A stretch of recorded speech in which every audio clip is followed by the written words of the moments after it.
ఈ మంచి ఏర్పాటు కలుగుతున్నారు. మేము మా కుటుంబములతో మీరు మాకు ఇచ్చినటువంటి స్వాస్థ్యమైనటువంటి కుమారుడు కుమార్తెలు ఆయన తండ్రి మరణ సంతానంతో ప్రభావ తండ్రి ఈ మందిరంలో చేరి స్తుతించుటకు ఆరాధించుకుంటూ ప్రభావ తండ్రి ఎంతో నాయన తండ్రి ప్రభా మాడల తండ్రి దీర్ఘశాంతము కలిగినటువంటి దేవుడు అయ్యండి.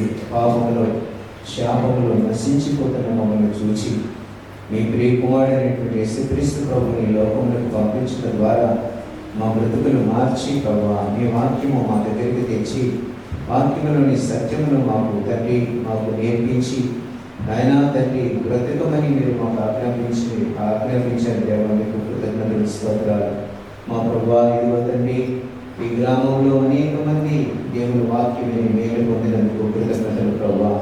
దూర ప్రాంతం నుండి అనేక మంది వచ్చి ప్రభా నీ వాక్యం విని ప్రభా సత్యమును తెలుసుకొని ప్రభా లోబడినందుకు కృతజ్ఞతలు ప్రభా. దూర ప్రాంతం నుండి ప్రభా నీ బిడ్డలైన వారిని ప్రభా మీ కనుదృష్టిలో ఉండినటువంటి వారిని ఈ స్థలానికి మీరు చేరవేయించినందుకు కృతజ్ఞతలు స్తోత్రాలు. మా తండ్రి మీకే కృతజ్ఞతలు స్తోత్రాలు. మీరు చేసిన మహోపకారముల కొరకు కృతజ్ఞతలు, మీరు చేసిన గొప్ప కార్యముల కొరకు, అద్భుతముల కొరకు, ఆశ్చర్యకార్యముల కొరకు మీకు కృతజ్ఞతలు దేవా. మా ప్రభువా ఎన్నడూ తలవంచని నడవంచినటువంటి దౌర్భాగ్య స్థితిలో నశించిపోతున్నటువంటి మమ్మల్ని ప్రభా ప్రేమించి మీ ప్రియ కుమారుడైన యేసుక్రీస్తు ప్రభుని లోకములకు పంపించినట్లుగా ఇదిగో తండ్రి ఈ మారుమూల గ్రామములకు ప్రభా ఆయన నీ వాక్యమును మాకు పంపించి అందించి ప్రభా మమ్మల్ని సజీవులుగా ఉంచారు తండ్రి. మీకు కృతజ్ఞతలు స్తోత్రాలు నాయన తండ్రి. నీ మందిర ఆవరణలో నీ మందిర నీడన ఎన్నో కుటుంబాలు ప్రభా దీవించబడినందుకు కృతజ్ఞతలు స్తోత్రాలు ప్రభా.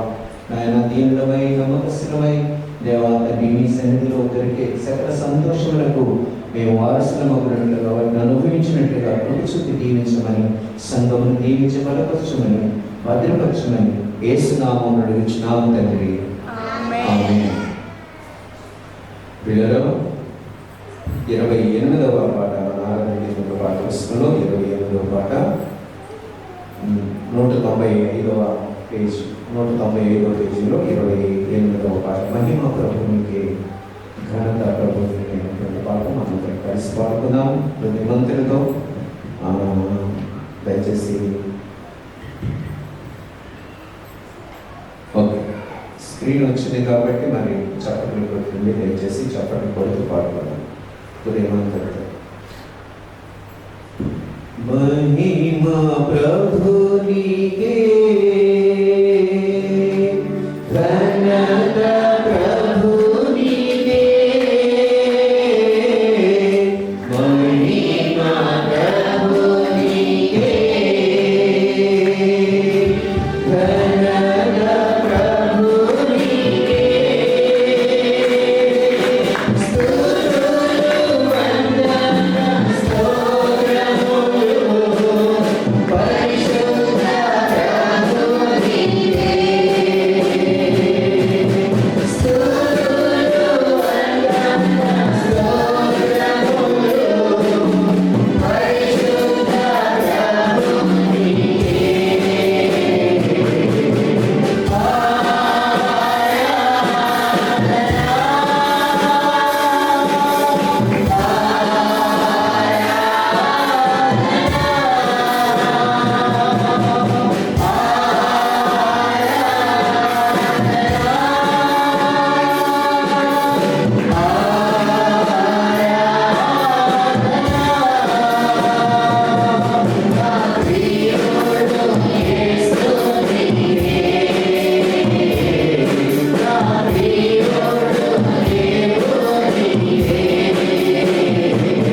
ఈ వార్షికోత్సవ ఆరాధన కాదు, కానీ మరి ఆగస్టు నెల 18వ తారీఖున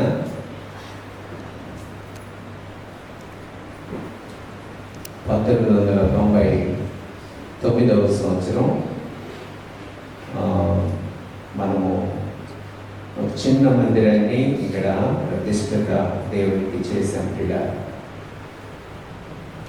నాటి నుండి నేటి వరకు దేవుని యొక్క కృపలో ఈ చిన్న గ్రామం చాలామంది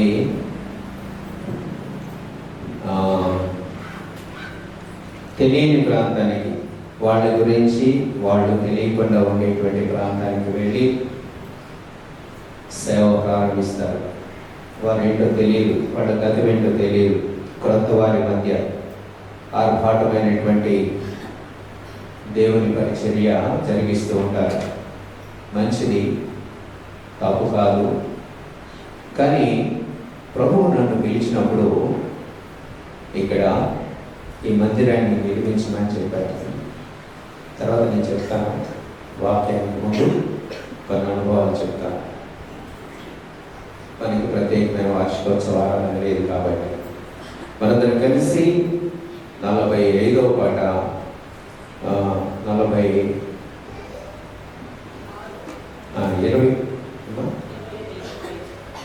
25వ పేజీలో 46వ పాట మన ఆరాధన గీతంలో పాటిస్తున్నాను.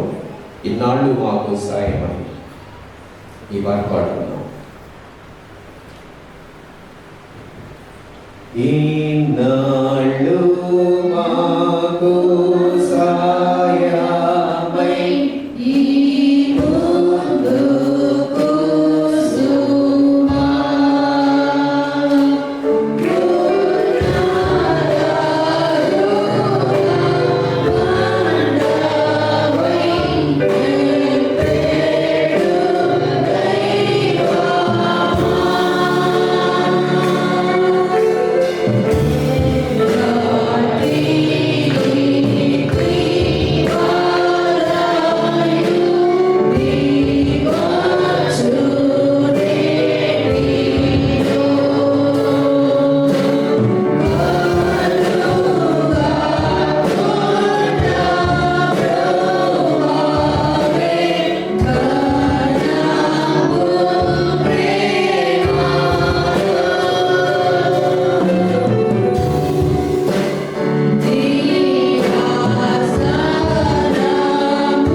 పల్లవుల్లో 196వ పల్లవి, నా బైబిల్ నేను.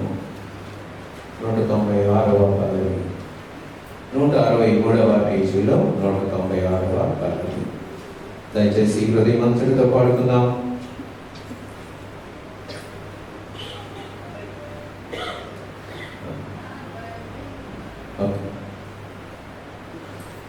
ఓకే, స్టార్ట్ చేయండి. నా బైబిల్ నేను, నా బైబిల్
మేము కలిసి పయనించుదామని పాడుతున్నాం. ఎవరిని కలిసి చెప్పండి?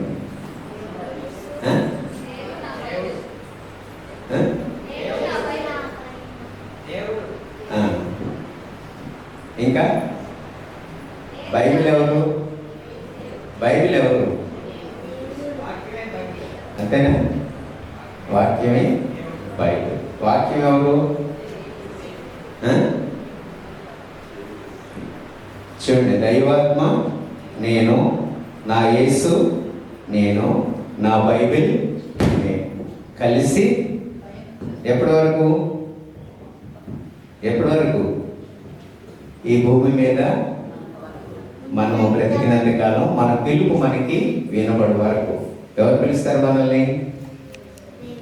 ఎవరు పిలుస్తారు చెప్పండి? ఎవరు పిలుస్తారు? భయపడక్కర్లా, చెప్పొచ్చు. చెప్తే ఇప్పుడే పిలుపు వచ్చేస్తుందేమో అన్నట్టు భయపడుతున్నారు కదా. ఇప్పుడే పిలుపు వచ్చేస్తే ఎక్కడ వెళ్ళాలి నేను? దేవునితో ఉండడం కంటే సంతోషం ఇంకేముందండి దేవుని పిల్లలకి. ఈ లోకంలో అంత శ్రమ, బాధ, వేదన, దుఃఖం, పై రంగులు పూసుకుని ఎంత కవర్ చేసుకున్నా కానీ కనబడుతూనే ఉంటాయా లేదా? కదా? వేదన తప్ప ఏమైనా ఉందా లోకంలో మనకి? చెప్పండి, ధైర్యంగా చెప్పండి. ఎవరైనా వేదన తప్ప ఏమైనా ఉందా? వేదన తప్ప ఏమీ లేదు అనేటువంటి వాడు చేయొద్దని దయచేసి, నిజంగా యథార్థంగా. ఓకే, ఎందుకంటే బ్రతికినంతకాలం అది ప్రయాసతో కూడినటువంటిదని మన ఆది పురుషుడైనటువంటి ఆది మానవుడు ఆదాముకి దేవుడు ఇచ్చినటువంటి హెచ్చరిక. నీ ప్రయాసతో ఏమన్నాడు ప్రభు? నీ ప్రయాసతో బ్రతకలను. దుఃఖం, వేదన, శ్రమ ఇవన్నీ మనకి సహజీవనం అన్నమాట, మనతో కలిసి నడుస్తుంది. కాబట్టి మనకి ఎక్కడ విశ్రాంతి దొరుకుతుందంటే ఈ లోకంలో ప్రభు తెలుసుకుని దేవుని వాక్యమును నమ్మి విశ్వాసం ఉంచి యేసుక్రీస్తు ప్రభుని హృదయంలో చేర్చుకుని ఆయనలో ఆనందించినప్పుడు మనం విడిచిపెట్టబడిన తర్వాత దేవుని రాజ్యంలో తరతరాలు యుగ యుగాలు కూడా దేవునితో నెమ్మది, సమాధానం మనము అనుభవిస్తాం. ఈ లోకంలో బ్రతికినంతకాలం ఎంత విలాసవంతమైన జీవితం జీవించినా అది దానిలో నెమ్మది ఉండదు, సంతోషం ఉండదు, సమాధానం ఉండదు. ఈరోజు మంచి విలాసంగా జీవిస్తే రేపొద్దున మరి ఏదో ఒక సమస్య, ఏదో ఒక పరిస్థితిని మనం చెప్పుకోకుండా ఉండలేము. కాబట్టి అశాశ్వతమైనటువంటి లోకంలో ప్రభు మనల్ని ఉంచారు. కొంతకాలం మనం ప్రభుతో ఉండబోతున్నాం. అతి త్వరగా దేవుడు రాబోతూ ఉన్నాడు. కాబట్టి ధైర్యంగా ఉండాలి, నిరుత్సాహపడకూడదు. ప్రభువుని సంపాదించుకున్న వాళ్ళకి మాత్రమే దేవునితో ఉండేటువంటి ధన్యత భాగ్యం దొరుకుతుంది. ప్రియుల, దయచేసి మనందరం కలిసి మరొక పల్లవి పాడుకుందాం. ఒక పల్లవి లేదు కదా, ఆనందం ఆనందం 25వ పాట మన ఆరాధన గీతముల పాట పుస్తకంలో 25వ పాట 199వ పేజీ.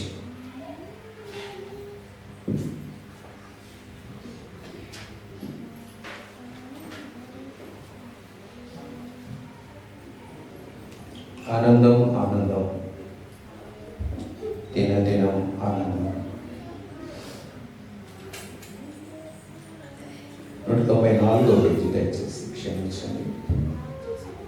194వ పేజీ 25వ పాట.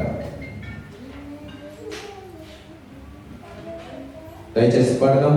దయచేసి అందరూ లేచి నిలబడి పాడదాం. దయచేసి అందరూ లేచి నిలబడి పాడదాం. దేవుని వాక్యానికి ముందు అందరూ లేచి నిలబడి పాట పాడదాం. 25వ పాట 194వ పేజీ. ఆనందం ఆనందం దీన దీన ఆనందం యేసు రాజున సంతమాయేరో. ఆనందం ఆనందం దీన దీన ఆనందం యేసు రాజున సంతమాయేరో.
Praise the lord.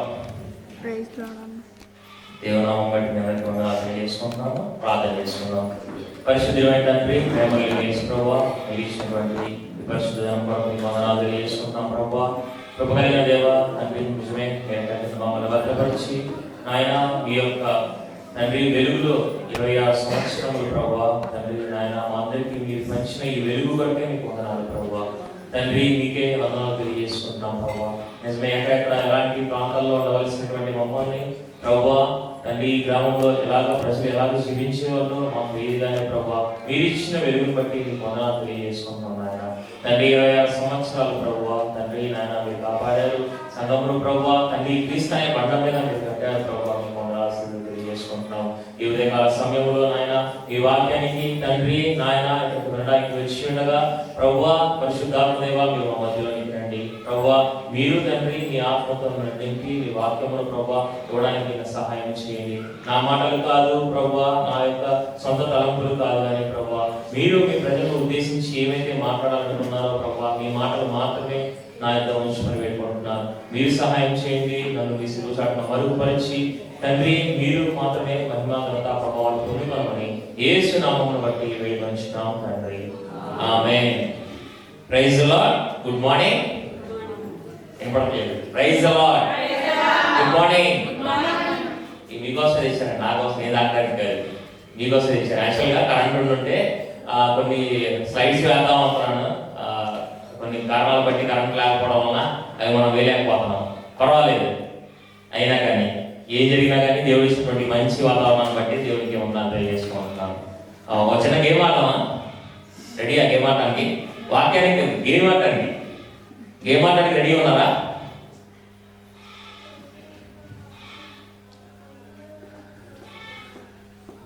Okay, 1 minute, 5 నిమిషాల కన్నా ఎక్కువ సమయం నేను తీసుకోను.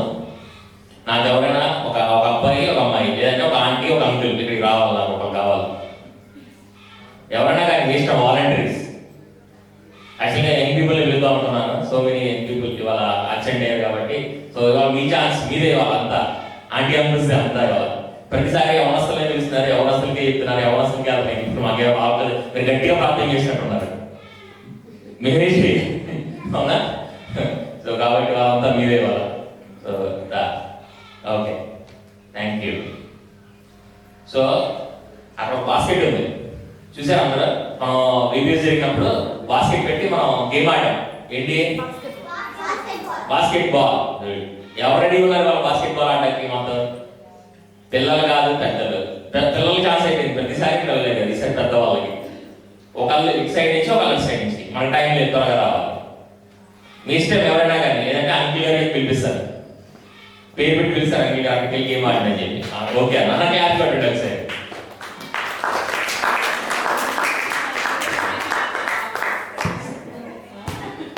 అన్న అక్కడి నుంచి బాస్కెట్ లో బాల్ వేయాలి. No side toss. బాస్కెట్ లో నుంచి బాల్ వేయాలి. కొంచెం ముందుకు వెళ్ళండి. అక్కడి నుంచి మీకు 3 ఛాన్సెస్ ఇస్తాం. 3 ఛాన్సెస్ ఇస్తాం బాల్ వేయాలి బాస్కెట్ లో. ఓకే, వైబర్నెస్ బెట్ కాదు, ఫ్యామిలీలో ఇంకొకరికి ఇటువైపు అవకాశం. నువ్వు కొంచెం పక్క వచ్చేవా? సోనీ కొంచెం పక్క వచ్చేవా? నో ప్రాబ్లం, ఎవరికి తగ్గదు, పక్క వచ్చే. ఆ చిన్నపిల్లలు ఎవరైనా ఉంటే దయచేసి తప్పకుండా. అక్కడ పెద్దవాళ్ళంటే ఓకే, క్యాచ్ పట్టుకోవచ్చు మీరు. అక్కడ చిన్నపిల్లలు ఎవరైనా ఉంటే తప్పకోండి. ఓకే అన్న, యూ కెన్ స్టార్ట్. 1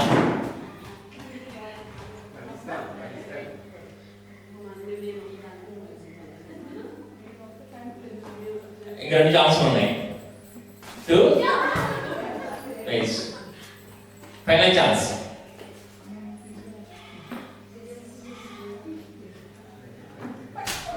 ఓకే, వెళ్ళరా అన్న. ఓకే, ఆడవాళ్ళ నుంచి ఎవరైనా, అక్క కానీ ఆంటీ ఎవరైనా కానీ త్వరగా రావాలి, టైం లేదు. ఓకే, ఆసక్తిగా ఉన్న వాళ్ళకి ఇవ్వబడుతుంది. Okay, 1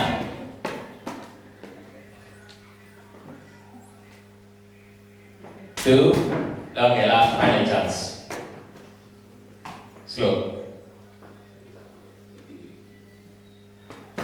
face. ఓకే, ఎవరైనా ఇంకొకళ్ళు? ఇంకొకళ్ళు? ఓకే ఓకే ఓకే, మీకోసం తెచ్చి అయినా కానీ ట్రై చేస్తాను. ఓకే, ఇదిగో నాకు తీసుకోండి.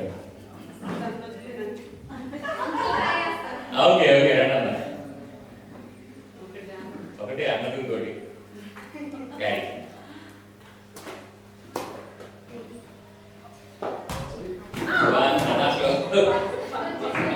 దయచేసి అక్కడ ఉన్న వాళ్ళు కొంచెం తప్పుకోవాలి, చిన్నపిల్లలు ఎవరన్నా ఉంటే. Yes miss.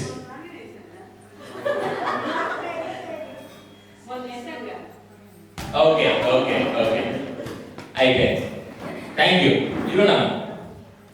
అయిపోయింది, త్రీ ఛాన్సెస్ అయిపోయింది. అయిపోయిన తర్వాత ప్రాక్టీస్ చేయండి బాగా సార్. ఓకే, ఇప్పుడు ఏంటంటే నేను చెప్పాలనుకుంటుంది ఏంటంటే, అక్కడ బాస్కెట్ పెట్టబడింది మనకి, ఇక్కడ మనకు బాల్ పడింది. మనం ఇప్పుడు వేసిన వాళ్ళు ఎవరైతే ఉన్నారా అన్న ఒక్కసారి ఇక్కడ నిల్చుంటారా? మీరు ఏం చేయాలనుకున్నారు? బాస్కెట్ లో మీ తలంపులు ఏమయ్యాయి? బాస్కెట్ లో బాల్ వేయాలి, అవునా? ఇక్కడ వేరే వాళ్ళు మీకు చెప్తా ఉన్నారు, వాళ్ళకి తగులుతుందేమో చూసుకుని వేయండి, లేదంటే బాల్ గట్టిగా వేయద్దు, మెల్లగా అని చెప్తా ఉన్నారు. కానీ మీ మైండ్ లో ఏ రన్ అవుతా ఉంది? బాస్కెట్ లో బాల్. అంటే మీ గురి ఏమైంది? బాస్కెట్ మీదే ఉంది. బాల్ బాస్కెట్ లో పడాలి, అవునా? అక్క మీ గురి కూడా అంతే కదా, అన్న మీ గురి కూడా అంతే కదా, ట్రై చేస్తాం అందరి గురి కూడా అంతే కదా. బాస్కెట్ లో బాల్ పడాలి అంటే ఏం తప్పకూడదు? మనం గురి తప్పకూడదు. Very good. సో దేవుడి వాళ్ళ మనతో మాట్లాడాలనుకుంటున్నటువంటి వాక్య భాగము గురి. కూర్చోండి, థ్యాంక్ యూ. గురి. కొన్ని యాక్చువల్లీ స్లైడ్స్ వేద్దాం అనుకున్నాము, స్లైడ్స్ లేకపోవడం వల్ల ఈ మాడించాల్సి వచ్చింది. సారీ, ఏమనుకోవద్దు, కొంచెం మిమ్మల్ని ఇబ్బంది పెట్టాను. సో ఏంటంటే ఇవాళ మన వాక్యము మన గురి.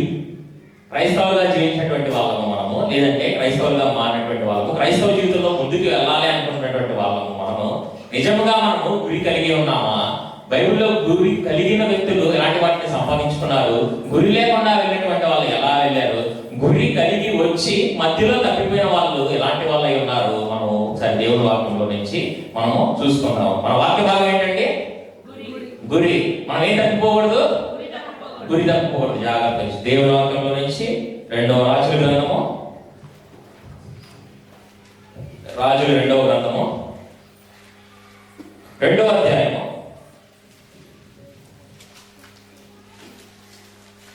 1-2 వచనాలు చదువుకుందాం. దేవుని వాక్యము గట్టిగా, బిగ్గరగా, స్పష్టంగా. 2వ రాజుల గ్రంథము 2వ రాజుల గ్రంథము 2వ అధ్యాయము 1-2 వచనాలు చదవండి ఒకసారి. యెహోవా సుడిగాలి చేత ఏలియాను ఆకాశమునకు ఆరోహణము చేయబోవు కాలమున ఏలియాయు ఎలీషాయు కూడి గిల్గాలు నుండి వెళ్ళుచుండగా ఏలియా, యెహోవా నన్ను బేతేలు వరకు పొమ్మని సెలవిచ్చినాడు కనుక నీవు దయచేసి ఇక్కడ ఉండమని ఎలీషాతో అనెను. ఎలీషా, యెహోవా జీవము తోడు, నీ జీవము తోడు, నేను నిన్ను విడువనని చెప్పగా వారిద్దరును బేతేలునకు ప్రయాణం చేసి బేతేలులో ఉన్న చదవనట ప్రవక్తల శిష్యులు ఎలీషా యొద్దకు వచ్చి, నేడు యెహోవా నీ యొద్ద నుండి నీ గురువును పరమునకు తీసుకుని పోవనని నీ వెరుగుతావా అని ఎలీషాను అడగగా అతడు, నేను ఎరుగుదును, మీరు ఊరకుండండి చాలండి. చూడండి, ఇక్కడ ఏలియా, ఎలీషా ఇద్దరు ఉన్నారు. ఏలియా ఎవరు? గొప్ప ప్రవక్త, మనందరికీ తెలిసినటువంటి గొప్ప ప్రవక్త. ఈ ఎలీషా గారు ఎవరు? ఆయన శిష్యుడు. ఏలియా గారి దగ్గర ఉండి దేవుని వాక్యాన్ని నేర్చుకుంటా, దేవుని యొక్క శక్తిని, ఏలియా గారు చేసేటువంటి ప్రతి పని కూడా ఆయన గమనిస్తూ ఏలియా దగ్గర నుంచి నేర్చుకునేటువంటి ఈ యొక్క ఎలీషా అనేటువంటి వ్యక్తి. ఎలీషా గారు ఏం చేయాలనుకున్నారు? ఏలియా గారు ఆ ఎలీషా గారి దగ్గర నుంచి పరమునకు తీసుకుని పోతారన్న విషయం ఆయన తెలిసింది, ఎలీషా గారికి తెలిసింది. ఇక్కడ వీళ్ళు ప్రవక్తల్లో ఉన్న కొంతమంది శిష్యులు ఏం చెప్తున్నారంటే ఎలీషా దగ్గరికి వచ్చి, నీ గురువును ఈ రోజు యెహోవా పరమునకు తీసుకుపోదురని నీకు తెలుసునా అని చెప్పి ఎలీషాని అడుగుతారు. ఎలీషా ఏం చెప్తారంటే, నాకు తెలుసు, మీరు ఊరపడ్డాడే అని చెప్తారు. అంటే ఆయన శిష్యుడు, ఆయన గురువు గారిని దేవుడు తీసుకెళ్లిపోతున్నారని తెలిస్తే ఎలీషా గారు ఎక్కడ ఏదైనా బాధపడతారనో లేదంటే ఏ విధంగానైనా తప్పిపోతారేమో అనే ఉద్దేశంతో ఈ శిష్యులు, వాళ్ళ పక్కన ఉన్నటువంటి ఈ యొక్క శిష్యులు, ప్రవక్తల యొక్క శిష్యులు ఆ ఎలీషా గారిని ఆపుతున్నారు. అంటే గురువుతో పాటు వెళ్తే మళ్ళీ గురువుతో పాటు తిరిగి రాదు, గురువు గారు వెళ్ళిపోతారు, ఈయన అక్కడే తిరిగి రావాల్సి వస్తుంది, నువ్వు ఒంటరిగా వస్తావు, బాధపడతావేమో అని చెప్పి ఆపుతున్నారు. ఇక్కడ ఆపుతుంటే ఎలీషా గారు ఏమన్నారంటే ఆ విషయం నాకు తెలుసు, మీరు ఊరకుండని చెప్పి ఏలియా గారు కూడా చెప్తున్నారట. యెహోవా నాకు గిల్గాల్ వరకు వెళ్ళి రమ్మన్నారు, నన్ను నాకు ఒక పని చెప్పారు, నేను వెళ్తాను, నువ్వు ఇక్కడే ఉండు అని చెప్పి ఎలీషా గారిని ఆపుతున్నారు. ఏలియా గారు కూడా ఆపుతున్నప్పుడు ఎలీషా గారు ఏం చేశారు, ఆగిపోయారా? యెహోవా జీవముతోడు నేను నీతోనే వస్తానని చెప్పి అన్నారు. అలాగే గిల్గాల్ తర్వాత ఇక్కడ ఇంకొక ప్లేస్ లో ఎరికోలో, మళ్ళీ ఇక్కడ 5వ వర్షంలో చూసుకుంటే ఎరికోలో కూడా మళ్ళీ ప్రవక్తలు వాళ్ళు ఏం చేశారంటే ఎలీషాని ఆపడానికి ప్రయత్నించారు. ఏలియా దగ్గర నుంచి ఆపడానికి ప్రయత్నించినా కానీ ఏలియా, నాకు తెలుసు మీరు ఊరుకుంటే, నాకు తెలుసు నా గురువుగా తీసుకెళ్తారని నాకు తెలుసు, మీరు ఊరుకుంటే అని చెప్పి ఆగిన తర్వాత ఇక్కడ 9వ వర్షం చదవండి ఒకసారి. వారు దాటిపోయిన తర్వాత ఏలియా ఎలీషాను చూచి, నేను నీ యొద్ద నుండి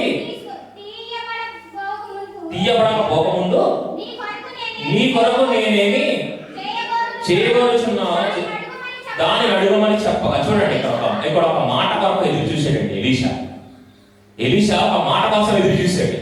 ఏంటి, ఆయన వెళ్ళిపోమనగానే వెళ్ళిపోకుండా ఆయన ప్రవక్తలుగా వాళ్ళ యొక్క శిష్యులు ఆపినా కానీ ఆయన ఒక మాట కోసం ఎదురు చూశాడు. ఏంటా మాట అంటే ఆ మాట లాస్ట్ పొందుకున్నాడు ఎలీషా. అక్కడ ఉండి నేను ఈ ఎదురుని తీసుకెళ్ళకపోక ముందు నువ్వేం కావాలని కోరుకుంటున్నావు నా దగ్గర నుంచి అని ఏలియా దగ్గర నుంచి ఒక మాట కోసం ఎదురు చూశాడు ఆయన. ఆ మాట రాగానే ఇది నా సరైన సమయము, తర్వాత ఒక మాట అడిగాడు. చూడండి ఆయన అక్కడ, అందుకతడు నీవు అడిగి చదవండి ఒకసారి, తర్వాత క్వశ్చన్. నీ యొద్ద నుండి తీయడం ముందు 9వ వచనం, నీ కొరకు నేనేమి చేయను అడగగా ఎలీషా, నీకు కలిగిన ఆత్మలో 2 పాలు నా మీదకి వచ్చినట్లు దయచేయమన్నాడు. చూడండి, ఇక్కడ ఎలీషా గారు ఒక కోరిక కోరుకున్నారు. ఏంటంటే ఏలియా గారి దగ్గర ఉన్నటువంటి ఆత్మలో 2 పాలు ఆత్మ నాకు కావాలి, 2 ఆత్మ నాకు కావాలి అని కోరుకున్నాడు. ఆయన కోరిక ఆశపడ్డాడు. ఏలియా గారి మీద గొప్ప ఆత్మ ఉంది, అలాంటి ఆత్మ కాదు, దానికన్నా 2 ఆత్మ నాకు కావాలి అనేటువంటి ఆలోచన ఎలీషా గారికి వచ్చి నాకు కావాలని కోరుకున్నాడు. దానికి ఏలియా గారు ఏమంటారు అప్లయించారు చూడండి. తర్వాత అందుకతడు నువ్వు అడిగినది కష్టతరముగా ఉన్నది, అయితే నీ యొద్ద నుండి తీయబడినప్పుడు నేను నీకు కనబడిన కదా ఆ ప్రకారము నీకు లభించు. చూడండి, ఇప్పుడు నీకు రాదు అని చెప్పలేదు, నీకు ఇవ్వను అని చెప్పలేదు ఏలియా గారు. ఇది కట్ట ఏమని చెప్పారంటే ఒక మాట చెప్పారు, ఇది నువ్వు అడిగినది బహు కష్టతరముగా ఉన్నది, అది నా చేతిలో లేదు, దేవుడి చేతిలో ఉన్నది. నేను వెళ్ళిపోయేటప్పుడు నువ్వు చూచిన ఎడలా, చూడండి ఆ మాట చూడండి, అక్కడ మాట్లాడుచుండగా ఆయన నీ యొద్ద నుండి నేను తీయబడినప్పుడు నేను నీకు కనబడిన ఎడలా అని ఒక కండిషన్ పెట్టారు. ఆయన ఏలియా గారు తీయబడుతున్నారు, ఎలీషా గారు తెలిసింది ఫైనల్ గా. ఆయన ఈయనకి ఏం కావాలో ఈయన ఫోకస్ మొత్తం ఆయన అడిగాడు. ఆయన గురించి 2 ఆత్మల 2 ఆత్మను, ఏలియా మీద ఉన్న ఆత్మకి 2 ఆత్మను పొందుకోవాలనేటువంటి ఒక గురి ఉంది ఆయనకి, కావాలని కోరుకున్నారు.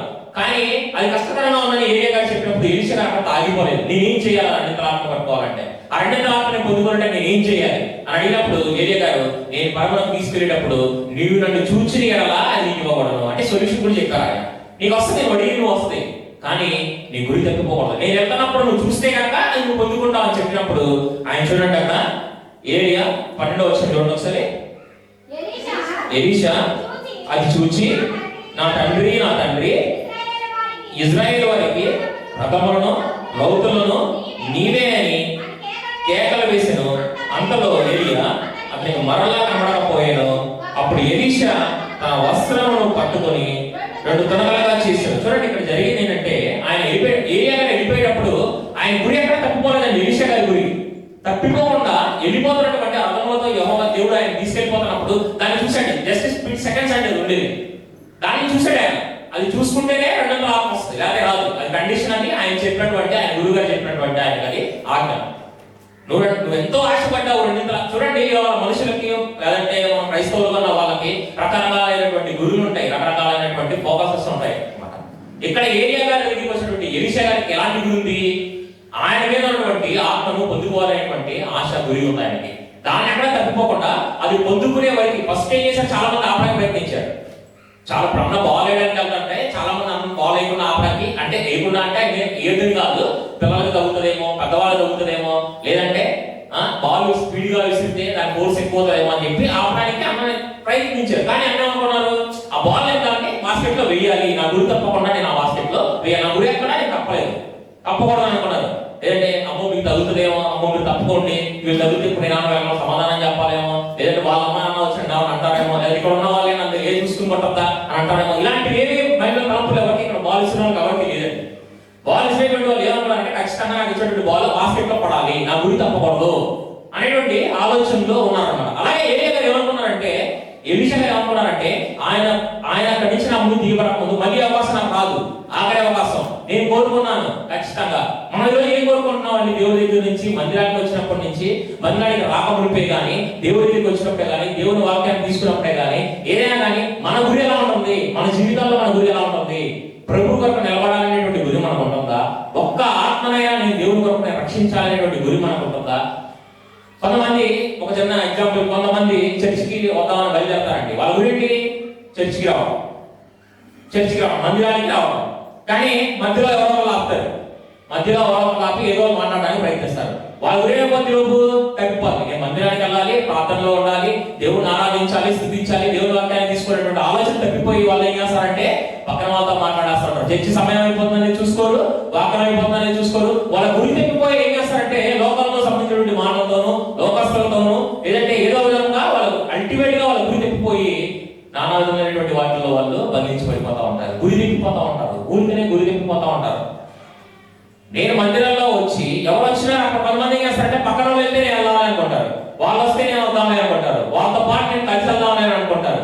కానీ నేను మొదట వెళ్ళాలి, నేను మొదట దేవుడి దగ్గరికి రావాలి, నేను మొదట ఆరాధించాలి, నేను మొదట స్థుతించాలి, అందరికన్నా ముందు వచ్చి ప్రార్థనతో నేను సిద్ధపడాలి, దేవుని వాక్యం నేను తీసుకోవాలి అని గురి కలిగి ఎంతమంది ఉంటున్నాం మనం? నేను ముందు రావాలి, నేను ముందు కూర్చోవాలి, వాక్యాన్ని నేను వినాలి, నా కోసం చెప్పినటువంటి వాక్యము. చాలా విచిత్రమైన మనుషులు ఉంటారండి. ఏంటంటే జనరల్ గా శనివారం మనకు ఉపవాస ప్రార్థన జరుగుతూ ఉంటుంది. శనివారం ఉపవాస ప్రార్థన జరిగేటప్పుడు మనం దేని కోసం చేసుకుంటామంటే ఉపవాస ప్రార్థన? దేనికోసం? సిద్ధపాటు కోసం. ఆదివారము సిద్ధపాటు కోసం. అంటే జనరల్ గా ఎలా చేస్తారనేది ఒక పాయింట్. అయితే మామూలుగా మనం అయితే నేనైతే ఎలా ప్రిపేర్ అవుతానంటే, నేను కానీ దేవుడు తెలిసినటువంటి వాళ్ళు ఎవరైనా ప్రిపేర్ అవుతారంటే, ప్రభు సోమవారం నుంచి శనివారం వరకు రకరకాలైనటువంటి వాటిల్లో తెలిసి తెలియకుండా నేను ఏదైనా పొరపాట్లు చేసి ఉండొచ్చు, ఏ విషయంలో మీ వాక్యంలో నేను తప్పిపోయి ఉండొచ్చు, మీరు ఇచ్చిన వాక్యంలో నుంచి నా గమనిక తప్పి, నా గురి తప్పి, ప్రభు మీకు విరుద్ధంగా నేను ఏదైనా తప్పు చేశానేమో అని దేవుని మందిరంలో వచ్చి కూర్చొని సిద్ధపడినప్పుడు ఆ సిద్ధపాటులో చేసే తప్పులన్నింటినీ ప్రభు దగ్గర పెట్టుకుని, ప్రభువా నేను ఈ స్థితిలో నేను పడిపోయాను, నన్ను క్షమించండి, ఈ వచ్చే వారమైనా కానీ నా గురి తప్పుకోకుండా నేను ఉండటానికి మరలా రేపటి కొరకు నా హృదయాన్ని నేను సరిచేసుకుని నా హృదయాన్ని సిద్ధపరుచుకుంటాను, ప్రభువా మీ వాక్యాన్ని నాకు ఇవ్వండి, నాతో మాట్లాడండి అని చెప్పి ప్రార్థన చేసుకోవడానికి శనివారం ప్రార్థనలోకి మనం వస్తాము. కాబట్టి ప్రతి ఒక్కరు కూడా ఇలాంటి ప్రాముఖ్యమైనటువంటి దాన్ని ఎప్పుడు కూడా దయచేసి మీరు మిస్ కావద్దండి. ఆ గురి ఎక్కడా కూడా మీరు తప్పద్దు. అలాగా కొంతమంది ఎలా ఉంటుందంటే వస్తారు ప్రార్థన చేసుకోవడానికి, ప్రభువా నాతో మాట్లాడండి, నాకు సహాయం చేయండి, ప్రభువా మీరు ఇచ్చేటువంటి వాక్యం నాకు సహాయం చేయండి, ప్రభువా నాతోనే మాట్లాడండి, ప్రభువా నా గురించి ఏమైనా చెప్పండి ప్రభువా అని అడుగుతారు. ఆదివారం వాక్యంలో దేవుడు వాళ్ళకి సంబంధించినటువంటి వాక్యాన్ని ఏదైనా చెప్పినా, వాళ్ళకి సంబంధించినటువంటి పరిస్థితి గురించి ఏదైనా చెప్పినా, ఈయన నా గురించి ఏం మాట్లాడుతున్నాడు, ఈయన నన్ను నా మీద గురి పెట్టాడు, ఈయన గురంతా నేనే. మనం ఏమైనా ప్రార్థన చేసాం? నా గురించి మాట్లాడిన ప్రభువా, నా పరిస్థితి ప్రభువా, ఒక్కొక్కసారి నా పరిస్థితి గురించి నేను తెలుసుకోలేకపోతున్నాను, మీరు ఏమైనా చూపిస్తే నా పరిస్థితి నేను తెలుసుకోగలుగుతాను ప్రభువా, నా పరిస్థితి నాకు దయచేసి చూపించండి అని కదా మనం అడుగుతాము. అలాంటప్పుడు చూపించినప్పుడు వాక్యం చెప్పేటువంటి బాగు చేసేటువంటి వాళ్ళ గురి మీ మీద ఎందుకు ఉంటుంది? మనం అడిగిందేనా దేవుడు ఇచ్చాడు? మనం అడిగిందేనా? హృదయంలో ఇలాంటి పరిస్థితి ప్రభా, కొన్ని సార్లు పూర్తిగా తప్పిపోయి ఎలాంటి పరిస్థితులు నేను ఉన్నాను, నా జీవితంలో తెలియలేదు ప్రభా, నాకు ఒక్కసారి నా పరిస్థితి నాకు తెలియచేయగా నేనైతే అడుగుతానండి ప్రభుని, నేనైతే అడుగుతాను ప్రభా, నేనేం చేస్తున్నాను జీవితంలో కొన్నిసార్లు మిస్ అవుతున్నాను, నా గురి తప్పిపోతుంది, నా ఆలోచన తప్పిపోతుంది, ఒకసారి మీ వాక్యం ద్వారా నాతో మాట్లాడరా ప్రభా నేను అడుగుతాను. దేవుడి వాక్యం ద్వారా దేవుడి సేవ ద్వారా నాతో మాట్లాడినప్పుడు నా కోసమే వాక్యం చెప్పాడు, నా జీవితం తెలుసుకుని చెప్పాడు వాక్యం ఆయన, ఈయన గురి అంతా నేనే అని నేను అనుకుంటే నష్టపోయేది నేనా కదా? నష్టపోయేది నేనే కదా. దేవుని అడిగినప్పుడు మనకి గురి తిప్పిపోయాను ప్రభావ, నా మీద ఏముందో మీరు చెప్పమని అడిగినప్పుడు ఆయన చెప్పినప్పుడు మనం దాన్ని తీసుకుని దాని ద్వారా మనం సరి చేసుకోవాలి కదా. మన గురి ఏమై ఉండాలి? ప్రభు వాక్యమై ఉండాలి. ఆయన ఇచ్చేటువంటి వాక్యమై ఉండాలి. ఆయన వాక్యంలో మనకి ఏం చెప్తున్నారు, ఏం నేర్పిస్తున్నారు మనకి. ఏరియాగా ఎక్కడ కూడా ఎలీషా ఎక్కడ కూడా తప్పిపోలేదండి. ఇక్కడ ప్రవక్తలాగా పోయారు, ఆ ప్రవక్తల శిష్యులాగా పోయారు, ఏరియాగానే వద్దని చెప్పారు, నువ్వు ఉండి ఇక్కడ అని చెప్పాడు. కానీ ఆయన ఏమంటున్నాడు, ఆయన దగ్గర నుంచి ఆ రెండంత నేను పొందుకునే వరకు కూడా నా గురి తప్పిపోకూడదు, నా గురి తప్పిపోకూడదు, ఎలాగైనా రెండంత ఆత్మ నేను పొందుకోవాలి అని చెప్పి ఆయన గురి ఎక్కడా కూడా తప్పిపోలేదండి. ఆయన గమనికలు ఎక్కడా కూడా తప్పిపోలేదు. మనం చాలా సార్లు చిన్న చిన్న డీవియేషన్స్ తో మనం చాలా తప్పిపోతా ఉంటాం, చిన్న విషయాలు తప్పిపోతా ఉంటాం మనం. కానీ మన గురి ఊరికనే మనం ప్రభు మీద నుంచి తీసేసి మనుషుల మీదనో వస్తువుల మీదనో లేదంటే మెటీరియల్స్ మీదనో ఏదో దాని మీద మనం పెట్టుకున్నామంటే కనుక మనం ప్రభు ఆశించిన మెట్లో మనం లేవలేమంటే, మనం ప్రభు ఆశించిన మెట్లో మనం లేవాలి అని అంటే ఎక్కడా కూడా ఇక్కడ గురి తప్పిపోకూడదు. మన జీవితంలో ప్రభు మనల్ని రక్షించిన దానికి, ప్రభు మనల్ని పిలిచిన పిలుపుకి మనం నమ్మకంగా ఉండాలంటే మన గురి తప్పిపోకుండా మనం ఉండాలి. ఏలీషా గారు ఏలియా గారి దగ్గర నుంచి పొందుకోవాలనుకున్న రెండంతల ఆత్మను ఆయన పొందుకొని తిరిగి మళ్ళా తర్వాత వర్షంలో ఉంటది, ఆయన మరలా ఈ ఒడ్డు నుంచి ఆ ఒడ్డుకి ఏలియా చేసినటువంటి ఆ యొక్క వైవాసాన్ని తీసుకుని మళ్ళీ ఆ నది మీద కొట్టి తిరిగి ఈ ఒడ్డు నుంచి ఆ ఒడ్డుకి వెళ్ళాడు. అంటే ఏలియా మీద ఆత్మ ఆయన పొందుకున్నాడు. దానికి ఎగ్జాంపుల్ అదే. లేదంటే ఆ నది రెండుగా విడిపోయినప్పుడు మరలా తిరిగి వెళ్ళిపోయినప్పుడు ఆయన గురుగారైనటువంటి ఏలియా గారు వెళ్ళిపోయినప్పుడు మరలా తిరిగి ఎలా వస్తాడు తిరిగి ఆ ఆత్మ పొందుకుని ఉండకపోతే కనుక. కాబట్టి ఆయన పొందుకున్నాడు. కానీ మనమైతే మన యొక్క జీవితంలో మనం నిజంగా పొందుకుందామనే వస్తాం, నిజంగా వాక్యం తీసుకుందామనే వస్తాం, నిజంగా సరి చేసుకుందామనే వస్తాం, దేవుడితో నిలబడదామనే ఆశతోనే వస్తాం మనందరం కూడా. కానీ దాని వరకు నిలబడకుండా మన గురి ఎక్కడైనా తప్పిపోతుందా ఒకసారి మనం చూసుకుందాము. ఆయన గురి తప్పిపోయే వ్యక్తిగా లేకుండా గురి కలిగిన వ్యక్తిగా ఉండి ఆయన కావాల్సినటువంటి రెండంతల ఆత్మను ఆయన పొందుకున్నారు. ఆయన గురి ఎక్కడా కూడా తప్పిపోలేదండి. ఇప్పుడు ఇంకొక వ్యక్తిని చూపిస్తాను మీకు. ఇదే రాజుల 2వ గ్రంథంలో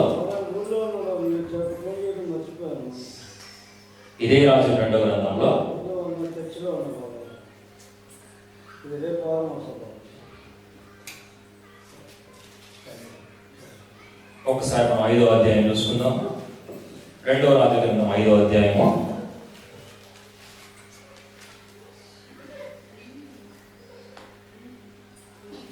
ఇక్కడ 2వ రాజుల గ్రంథము 5వ అధ్యాయంలో గెహజీ అనేటువంటి ఒక వ్యక్తి ఉన్నాడు.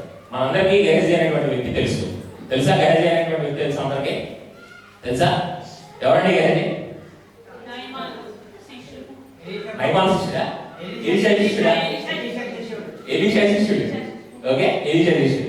మొదట మనం ఏలియా గారి శిష్యుడిని చూసాం, ఎలీషా గారు. ఇప్పుడు ఎలీషా గారు ఒక శిష్యుడు ఉన్నాడు. ఆయన ఎవరు? గెహజీ గారు. ఈయన కోరుకుంటాడు చూద్దాం మనం.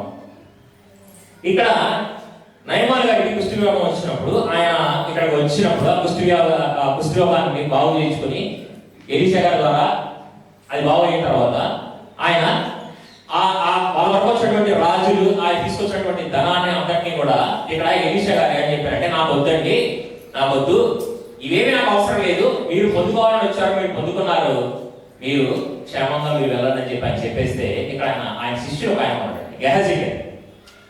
గెహజీ గారు ఏం చేశారు ఒకసారి చూడండి.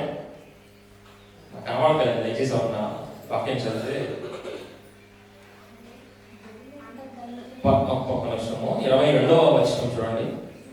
నా యజమానుడు నా చేత వర్తమానము పంపి ప్రవక్త శిష్యులలో ఇద్దరు యవనులు ఎఫ్రాయిము మన్యము నుండి నా యుద్ధకు ఇప్పుడే వచ్చి కనుక నీవు వారి కొరకు 2 మడుగుల వెండియు 2 దుస్తుల బట్టలను దయచేయమని సెలవిస్తున్నానని చాలండి. ఇక్కడ గెహజీ గారు ఏం కోరుకున్నారు? ఇప్పుడు గెహజీ గారు ఎవరు? ఎలీషా గారి యొక్క శిష్యుడు. ఏలియా గారి శిష్యుడు ఎలీషా గారు ఏం కోరుకున్నారు? ఏలియా గారి దగ్గర నుంచి 200 ఆత్మ కోరుకున్నారు. ఇక్కడ గెహజీ గారు ఏం కోరుకున్నారు? వెండి బంగారములు కోరుకుని వెండి బంగారముల కొరకు పరిగెత్తారు. ఆయనకి ఏదైనా అవసరత ఉంటే ఆయన కొరకు ఆయన పక్కన ఉన్నటువంటి ఏలియా గారు ఆయన చూస్తా ఉన్నాడు. ఏలియా గారి జీవితాన్ని చూస్తా ఉన్నాడు దగ్గరుండి.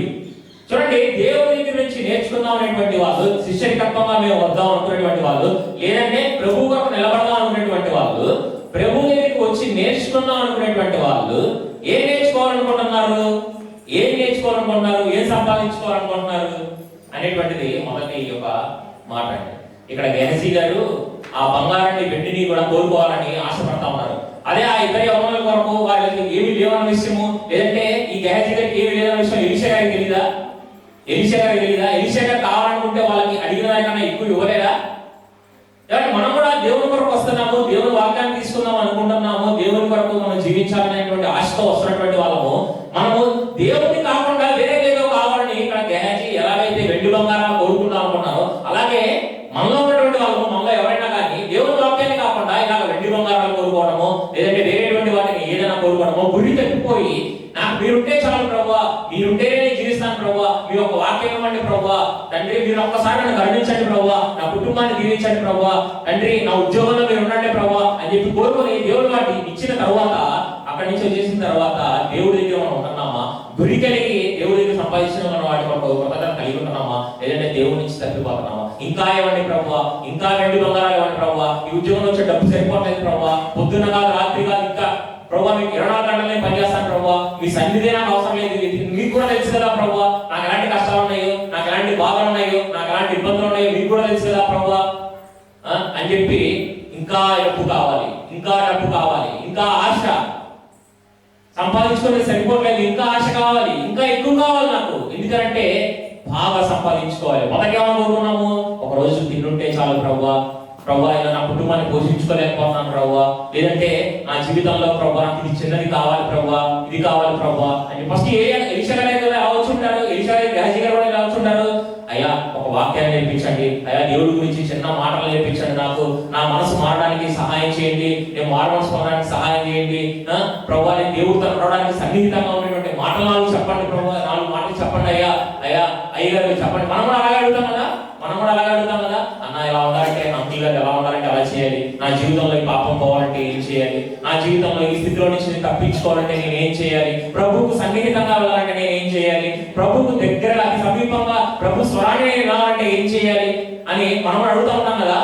అడిగినప్పుడు వాటికి తగ్గట్టుగా మనము ఎలీషా గారు ఏలియా గారిని ఎలాగ గుర్తప్పకుండా ఫాలో చేశారో అలా ఉంటున్నామా, లేదంటే గెహజీ గారి మధ్యలో తప్పిపోయి వెండి బంగారాల కొరకు వెళ్ళిపోయినట్టు మనం కూడా సరే ఈ మారమనసు ఎందుకులే, లేదంటే ఈ దేవుడి గురించి ఎందుకులే, ఇప్పుడు ఏం సరి చేసుకుంటాంలే, దేవుడి వాక్యం గురించి ఇప్పుడు ఏం వింటాంలే, దేవుడి వాక్యము ఏం చెప్తాంలే అని తప్పిపోయి మన ఐదిక విచారాల్లో మనం పడిపోతున్నామా, దేవుడి కన్నా మందిరం కన్నా వేరే వాటిని, బంధువులని, లేదంటే పెళ్లిళ్ళని, ఇవని అవని దేవుడి నుంచి తప్పిపోయి మనము దూరంగా వెళ్ళిపోతున్నాము. మనల్ని మనం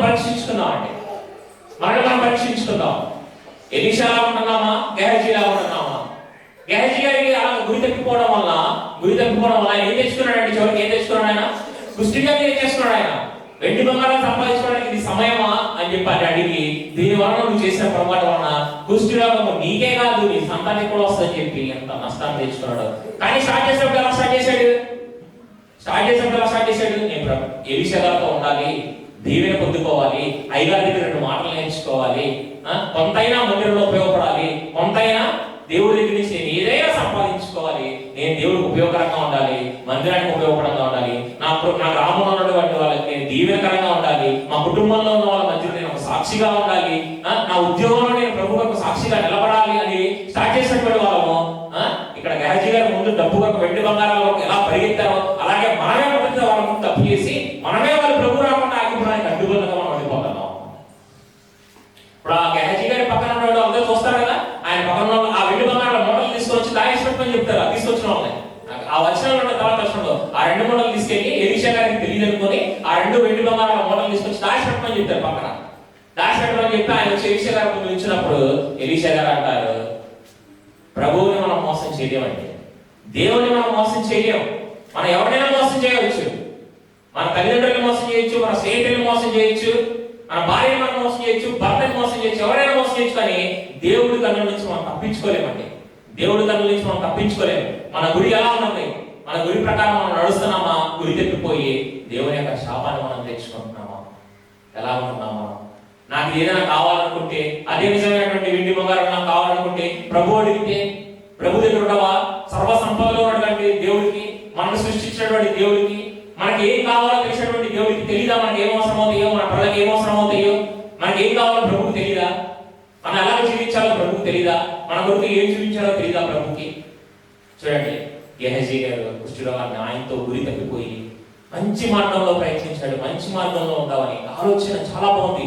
ఎలీషా గారి దగ్గర నుండి నేర్చుకుంటాను, దేవుడిని నేర్చుకుంటాను, మందిరంలో ఉంటాను అని వచ్చేసి ఆఖరికి వెండి బంగారంలో తన దృష్టి మళ్లించుకొని కుష్టి వ్యాధి తెచ్చుకొని తనతోనే కాకుండా తన కుటుంబీకులందరికీ కూడా అదే కుష్టి వ్యాధిని స్వాస్థ్యంగా తీసుకొచ్చాడు. ప్రభువుని స్వాస్థ్యంగా ఇవ్వాల్సింది, ఆశీర్వాదాన్ని స్వాస్థ్యంగా ఇవ్వాల్సింది, అతను నేర్చుకున్నటువంటి మార్గం, అనుభవము, సాక్ష్యము, తన జీవితము, తన ప్రవర్తన పిల్లలకు నేర్పించి పక్కన ఉన్నటువంటి వాళ్ళకి, చుట్టుపక్కల ఉన్నటువంటి వాళ్ళకి చూపించాల్సింది పోయి ప్రభువుని మోసం చేసి, ఉన్నటువంటి యజమానుని మోసం చేసి కుష్ఠరోగం తెచ్చుకున్నటువంటి ఈ రోజు ఆయన గురించి మనం కూడా మాట్లాడుకునేటువంటి దానికి ఎగ్జాంపుల్ గా మిగిలిపోయారు గెహజీ గారు. మనం అలాంటి పరిస్థితిలో ఉంటాము. మన గురి ఎటువైపు ఉంటుంది? మన గురి ఎటువైపు ఉంటుంది? ఏం నేర్చుకోవడానికి వస్తున్నాం మనం మందిరానికి? 26 సంవత్సరాలు ప్రభు గొప్ప దేవుడు అంటే ప్రభు మనం అపనమ్మకస్తులైనప్పటికీ దేవుడు నమ్మకస్తుడు. దేవుడు నమ్మకస్తుడు. ఆయన ఇచ్చినటువంటి వాగ్దానమును ఆయన నెరవేర్చేటువంటి దేవుడు. 26 సంవత్సరములలో ఒక్కొక్కళ్ళము ఒక్కొక్క ఆత్మని తీసుకొచ్చి ఉంటే సంవత్సరానికి ఎన్ని ఆత్మలు మందిరానికి కలపబడేవండి? క్యాలిక్యులేషన్.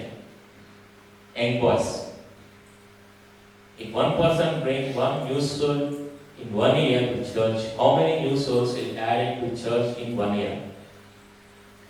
ఒక్కొక్కళ్ళు ఒక నూతన ఆత్మను మందిరానికి తీసుకొని వస్తే ఒక సంవత్సరం మొత్తంలో, ఒక వారానికి అవసరం లేదు, ఒక సంవత్సరం మొత్తంలో సంవత్సరానికి 26. ఎంతమంది ఉంటామండి మనం? ఎంతమంది ఉంటాం? ఒక 50 మంది ఉంటామా? ఒక 50 మంది ఉంటామా? ఒక 50 మంది 60 మంది అనుకుందాం. ఒకళ్ళు ఒక ఆత్మను సంవత్సరానికి ఒక సపోజ్ ఒక 50 మంది అనుకుందాం. 50 మంది ఒక ఆత్మను తీసుకొని వస్తే సంవత్సరానికి ఎన్ని ఆత్మలు చేయబడతాయి చెప్పండి? ఒక సంవత్సరంలో 50 ఆత్మలు యాడ్ చేస్తారు. ఏది సైన్స్ సరిగ్గా చూస్తారు. ఒక్కొక్కరు వాళ్ళు తీసుకొస్తే 50 మంది ఎంత అవుతారండి? 50 అవుతారు. అంతేనా? ఏంటండి కష్టం వస్తాడు అడిగినా?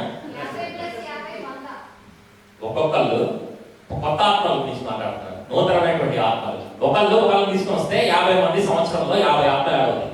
అవునా? 26 నుండి 26 సంవత్సరాలు. 26 సంవత్సరాలు నుండి 26 నుండి 50 ఏంటి? ఎంత అవ్వాలి లెక్క? Calculation we can calculate 1300.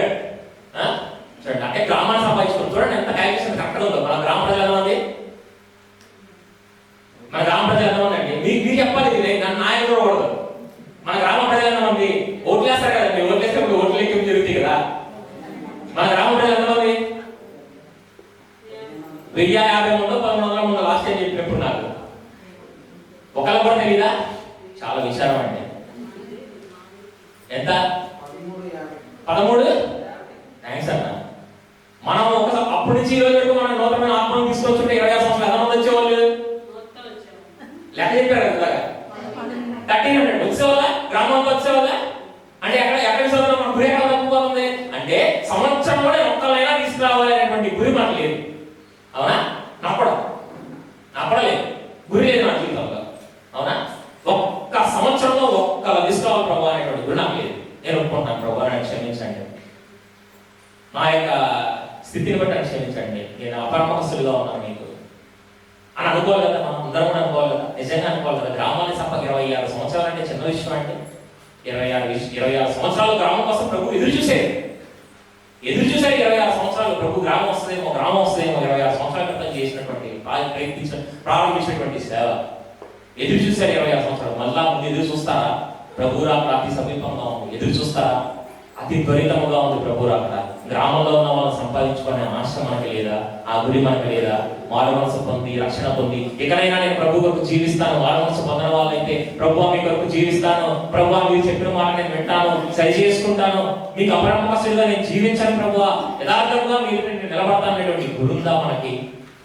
అలాగే రక్షణ పొందినటువంటి వాళ్ళు ప్రభువా నన్ను ఎందుకు రక్షణ పొంది పౌలు గారు మాట చెప్తున్నాం అన్నారంటే, ఒకసారి మనం ఫిలిప్పీ రాసినటువంటి పత్రికలో,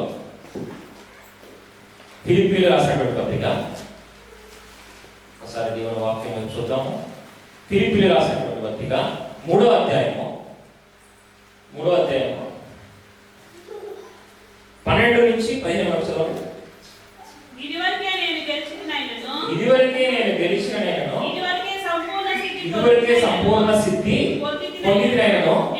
నేను అనుకోవడం లేదు, కానీ నేను దేని నిమిత్తము క్రీస్తు యేసు చేత పట్టబడితినో దానిని పట్టుకొనవలనని పరిగెత్తుచున్నాను. సహోదరులారా, నేను ఇదివరకే పట్టుకొని ఉన్నానని తలంచను.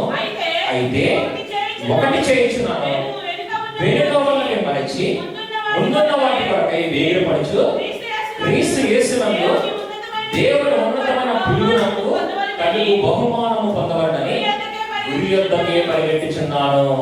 చూడండి, పౌలు గారు ఎలాంటి స్టేట్మెంట్ ఇచ్చారు చూడండి ఒకసారి. పౌలు గారి జీవితం, పౌలు అనబడక ముందు ఆయన సౌలుగా ఉన్నారు. సౌలు గారి జీవితం ఏంటంటే, ప్రభువుని కలవక ముందు ఆయన ఒక గురి ఉంది. సౌలు గారికి ఒక గురి ఉంది. ఏంటి? క్రీస్తులో ఉన్నటువంటి వాళ్ళని సంఘాన్ని చెరపడటం. సంఘంలో ఉన్నటువంటి వాళ్ళని పౌలు గారి జీవిత చరిత్ర చూస్తే మనము అపొస్తలుల కార్యాలయం 26వ అధ్యాయంలో దీంట్లో ఉంటది. ఏంటంటే క్రీస్తు పౌలైతే వెళ్ళి ప్రతి ఒక్కరిని సంఘాన్ని చెరపట్టి ప్రతి ఒక్కరిని బాధించి హింసించి ప్రతి ఒక్కరిని కూడా అసలు యేసు ప్రభువాని నేను చెప్పుకోవడానికి భయవేసినట్టుగా సౌలు అక్కడ ఉన్నాడండి. కానీ ఎప్పుడైతే ప్రభువుని దర్శించారో ఆయన గురి మారిపోయిందంట. ఆయన ఆలోచన మారిపోయింది, ఆయన జీవితం మారిపోయింది. ఆయన గురి ఇప్పుడు ఏమైందండి? ఇక్కడ ఏమైంది చూడండి, ఈ 14వ వచనంలో, నేనైతే సహోదరులారా ఇదివరకే నేను పట్టుకొని ఉన్నాను అనగా కానీ నేను ఒక్కటి చేస్తున్నాను. అదేంటంటే దేవుని ఉన్నతమైన పిలుపునకు కలుగు బహుమానము. అంటే ప్రతి ఒక్కరిని దేవుడు పిలిచినటువంటి పిలుపు ఉన్నతమైనదండి. మొదట దాన్ని గుర్తించాలి మనం. మొదట ఈ సౌలు గారిని పిలిచినటువంటి దేవుడు, మిమ్మల్ని నన్ను అందరినీ పిలిచినటువంటి దేవుడు మనల్ని ఒక ఉన్నతమైన పిలుపుతో పిలిచాడు. మనల్ని ఒక ఉన్నతమైన పిలుపుతో పిలిచాడు. అది గురి, అది మన గురి. ఆ ఉన్నతమైన పిలుపునకు సరైనటువంటి దానిగా, దానిని మనం పట్టుకునేటటువంటిగా, ప్రభు మనల్ని ఆశించినటువంటిగా ఆయన తిరిగి మనం వచ్చి తిరిగి తీసుకెళ్ళినప్పుడు ఆయన ముందు మనం నిలబడి లెక్క అప్పగించవలసిన వాళ్ళమై ఉండగా, ఇక్కడ నేను బహుమానము పొందవలనని గురి యొద్దకే నేను పరిగెడుతున్నానని పౌలు చెప్తానంటే, గురి లేకుండా పరిగెత్త ఇష్టం వచ్చినట్టు ఎక్కడికి పడితే అక్కడికి, ఎలా పడితే అలా జీవించేదండి పౌలు గారు. ప్రభువుని దర్శించక ముందు ఆయన జీవితం వేరు, గురి లేదు ఆయన జీవితానికి. ప్రభువుని దర్శించక ముందు మీ జీవితానికి నా జీవితానికి గురి లేదండి. మనం ఎలా ఉన్నామో, మనం ఎలా జీవిస్తున్నామో ప్రతి ఒక్కరికి ఒక అనుభవ సాక్ష్యాల్లో తెలుస్తాయి మనల్ని. ప్రభువు సంధించినప్పుడు కానీ మన గురి ఎలా మారుతుంది, ఎలాగ జీవిస్తున్నాం మనము, మన గురి ఏమైంది, ఆయన నియమించినటువంటి బహుమానం వరకే మనము గురి యొద్దకే పరిగెడుతున్నామా, లేకపోతే గురి లేని వారిగా మనం పరిగెడుతున్నామా? పౌలు అయితే చెప్తున్నాడు, నా కొరకు ఒక బహుమానం ఉంచబడింది, నా కొరకు ఒక బహుమానం ఉంచబడింది. నన్ను దేవుడు పిలిచినటువంటి పిలుపు ఉన్నతమైన పిలుపు. దీన్ని నేను వ్యర్థంగా పాడు చేసుకోలేను. నేను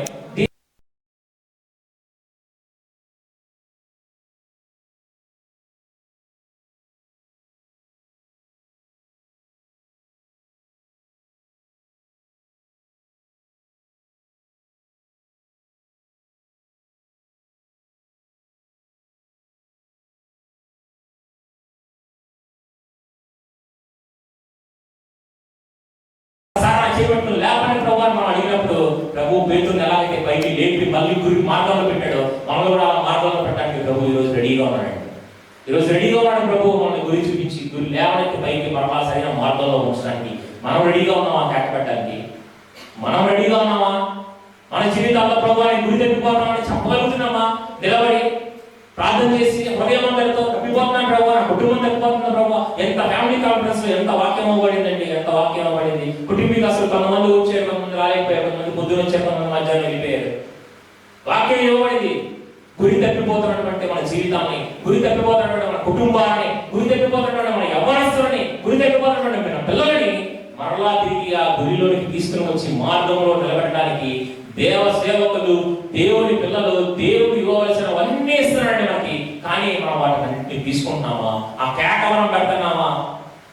ప్రభువా ఒకసారి నన్ను చూడండి, ప్రభువా గురి తప్పిపోయాను, డబ్బు వైపు వెళ్ళిపోయింది, మీ వైపు స్టార్ట్ చేశాను, గ్యాస్ ఇవ్వాలి, డబ్బు వైపు వెళ్ళిపోయింది నా మనస్సు, గ్యాస్ ఇవ్వాలి, ఇల్లు కట్టుకోవాలని, బంగారం సంపాదించుకోవాలని, వెండి బంగారం మొదటైతే అయ్యో ప్రభువా మీ వాక్యాన్ని ఇవ్వండి, ప్రభువా మీ ఆత్మని ఇవ్వండి, ప్రభువా ఎలీషా గారిని నా మీద పెట్టండి. ఎలీషా గారు అనుకుంటాడు ఆయన కూడా ఫస్ట్ మన దగ్గర ఇక్కడ రాయలేదు. ఎలీషా గారు 200 ఆత్మ అనుకున్నాడు ఏరియా గారి దగ్గర నుంచి. గ్యాజీ గారు నాకు 300 ఆత్మ కావాలనుకుంటూ వచ్చాడు మన దగ్గర మనకి రాయలేదు. కానీ లాస్ట్కి ఏం పొందుకునేదంటే పుష్టివ్యాధిని పొందుకుని వెళ్ళిపోయాడు, గురి తప్పిపోయాడు. మనం గురి తప్పకూడదు, ప్రభు దగ్గర నుంచి మనము దూరంగా వెళ్ళకూడదు. ప్రార్థన చేసుకుందాం. మనం పేతులు పెట్టినటువంటి కేక మనం పెట్టాలి. ప్రభువా నా గురి తప్పిపోతున్నా నేను ప్రార్థన చేద్దామండి. వాక్యం విన్న వాక్యం ప్రకారంగా ప్రార్థన చేసుకుందాం. అయ్యో నా గురి ఏమైంది ప్రభువా ఈ దినమున, ప్రభువా సహాయం చేయండి. నిజమే ప్రభువా, ఆశ కలిగి వస్తున్నాం ప్రభువా, మేము మిమ్మల్ని సంపాదించుకుందామనే ఆశతోనే వస్తున్నాం ప్రభువా. కానీ మిమ్మల్ని సంపాదించుకుంటున్నామా, మధ్యలో మా గురి పక్కకు వెళ్తుందా, మా యొక్క గమనిక పక్కన వెళ్తుందా, బంధువులని తండ్రి వ్యర్థత్వంతో ప్రభువా నాయన ఏ విషయాల్లో మేము గురి తప్పిపోతున్నాం ప్రభువా. మీ నుండి దూరం చేసేటువంటి ఏదైనా కానీ మాకు ప్రభువా అది ఎటువంటి మేలు మాకు కలుగజేయదు కదా ప్రభువా. అదే మీతో ఉంటే ప్రభువా, పేతురు ఉన్నవాడిని విడిచిపెట్టి మీ కొరకు వచ్చాడు. పేతురు ఎక్కడ నష్టపోయినట్టు ఎక్కడా లేదు కదా ప్రభువా. శిష్యులు ఏ ఒక్కళ్ళు కూడా నష్టపోయినట్టు లేదు కదా ప్రభువా. వాళ్ళకి అన్నం తక్కువైందా, బట్టలు తక్కువైనాయా, వాళ్ళ కుటుంబానికి ఏదైనా తక్కువ చేశారా ప్రభువా. భూదిగంతాల వరకు సాక్షులుగా చేశారు కదా ప్రభువా. మీరు ఒట్టి చేతులతో మీరు ఎదురుకు వచ్చిన వాళ్ళని ప్రభువా ఆత్మలు బట్టి జాలాలుగా మీరు చేశారు కదా ప్రభువా. గొప్ప దీవెనలు ఇచ్చి ప్రభువా తండ్రి నాయన ఎంతో మంది సంఘాలను కట్టడానికి సంఘమును ప్రభువా ఆది సాక్షులు ఆది అపోస్తలుగా ప్రవడే బిడ్డలుగా మీరు చేశారు కదా ప్రభువా. తండ్రి మమ్మల్ని కూడా మీరు వచ్చినట్టు కోరుకుంటున్నారు కదా నాయన. మా గురి తప్పిపోయాం నాయన ప్రభువా, మా గురి తప్పిపోయాం నాయన. మొదట ప్రార్థించేవాడిని, మొదట ప్రార్థనలో ఉండేవాడిని, హృదయం అంతటితో కన్నింటి ప్రార్థన ఉండేది, నా కుటుంబం వరకు ప్రార్థన ఉండేది, నా జీవితం వరకు ప్రార్థన ఉండేది. చిన్న తప్పు చేస్తే ఈ తప్పు నేను చేశానే అనేటువంటి ఒక బాధ ఉండేది, ఒక గురి ఉండేది ప్రభువా. మీ దగ్గర కన్నింటి ప్రార్థన, ఆ కన్నింటి ప్రార్థన నేను కోల్పోయానే ప్రభువా. మొదట మీరు ఇచ్చినటువంటి ఆ యొక్క సాక్ష్యాన్ని నేను కోల్పోయానే ప్రభువా. నా గురి నేను తప్పిపోయానే ప్రభువా. మీ కొరకు సాక్షిగా నిలబడతానని చెప్పి మిమ్మల్ని ప్రభువా అవలవారి మధ్యలో అవమానపరంగా నేనే చేస్తున్నాను కదా ప్రభువా. ఆయన ఒక్క ఆత్మ కూడా నేను సంపాదించుకోలేకపోతున్నాను కదా ప్రభువా. నిజమే, ఆయన ఒక్క ఆత్మని సంపాదించుంటే ఈ సంవత్సరాలలో 26 సంవత్సరాలలో ఒక్కొక్కరు ఒక ఆత్మ సంపాదించుంటే ఈ యొక్క గ్రామం అంతటినీ సంపాదించుకునేవాళ్ళం కదా ప్రభువా. ఆయన సహాయం చేయాలి. ప్రతి ఒక్కరు కూడా ప్రభువా గురి లేని వారిగా ఉండకుండా ప్రభువా నాయన తను మేము గురి లేని వాళ్ళైతే ప్రభువా తన విరోధికి మా యొక్క యవనస్తులు, మా యొక్క కుటుంబాలు, మా యొక్క గ్రామం ఎరైపోతుంది ప్రభువా. తండ్రి నాయన అలాంటి ఎర్ర ఏమిటిగా కాకుండా ప్రభువా గురి ఎందుకు మేము పరిగెత్తే వాళ్ళగా ఆయన మిమ్మల్ని తండ్రి ఈ గ్రామానికి చూపించే వాళ్ళగా ప్రభువా మా జీవితంలో మీరు ఇచ్చినటువంటి బహుమానమును మేము పొందుకునే వాళ్ళగా ఆ గురి ఎందుకు తండ్రి మేము పరిగెత్తే వాళ్ళగా మమ్మల్ని అందరినీ ఇచ్చేయమని పెట్టుకుంటున్నాం ప్రభువా. మీరు సహాయం చేయండి, ప్రార్థన చేయండి. ఎవరు కూడా మౌనంగా ఉండదు, దయచేసి ప్రార్థనలో ఉండండి.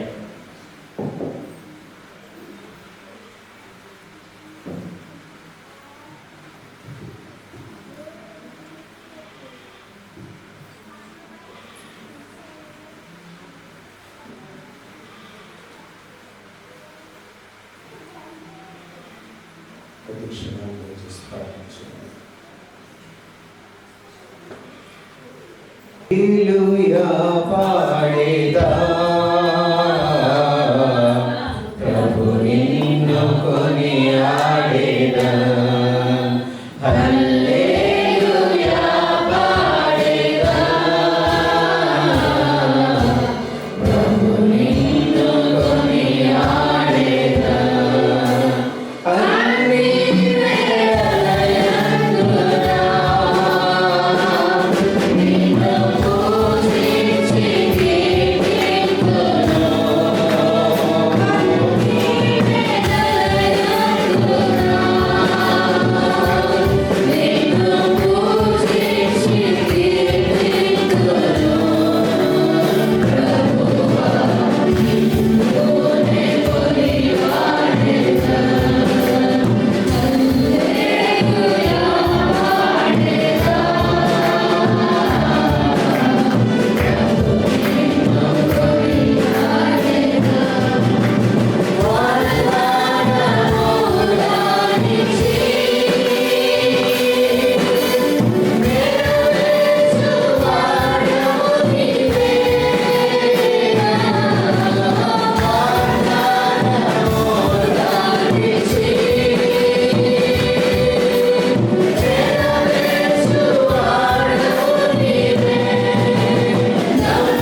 పరిచర్య నిమిత్తమై ప్రభు చేసిన వాగ్దానాలను జ్ఞాపకం చేసుకుందాం. ఒకసారి మీకు జ్ఞాపకం చేస్తున్నాను. ఎహెజ్కేలు గ్రంథము 17వ అధ్యాయము 22వ వచనం నుండి చివరి వరకు చదువు. ఎహెజ్కేలు గ్రంథము 17వ అధ్యాయము 22వ వచనం నుండి. మరియు ప్రభు అయిన యెహోవా ఈ మాట సెలవిచ్చుచున్నాడు. ఎత్తైన దేవదారు వృక్షపు పైకొమ్మ ఒకటి నేను తీసి దాని నాటుదును, పైగానున్న దాని శాఖలలో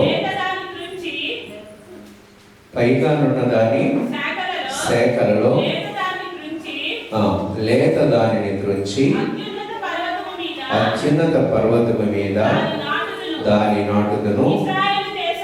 ఇశ్రాయేలు దేశములోని ఎత్తుగల పర్వతము మీద నేను దానిని నాటగా అది శాఖలు విడిచి బహుగా ఫలించు శ్రేష్టమైన దేవదారు చెట్టగును.